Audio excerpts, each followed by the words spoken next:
Ng pagbabalik.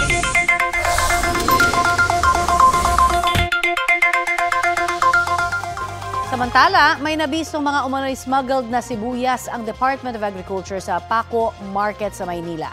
Kuha tayo ng detalye sa ulat on the spot ni Bernadette Reyes. Bernadette?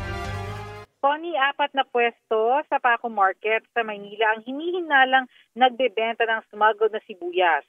Malalaki at mahikinis ang balat nito kumpara sa lokal na sibuyas. Ayon sa Department of Agriculture, dadaan daw ito sa pagsusuri para malaman kung ligtas pa bang kainin. Iimbestigahan din daw ito at papadalhan daw ng show cause order ang mga nagtitinda. Paliwanag ng mga nagtitinda, hinango lang daw nila ito at hindi nila alam na smuggled ang mga produkto. Ang iba namang namimili, nagulat na malamang smuggled kaya hindi na raw muna sila bibili sa susunod.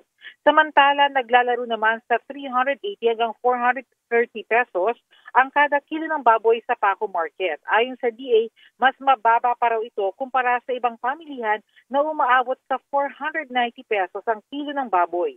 Gayunpaman, magtatakda ng MSRP sa imported na baboy o frozen pork.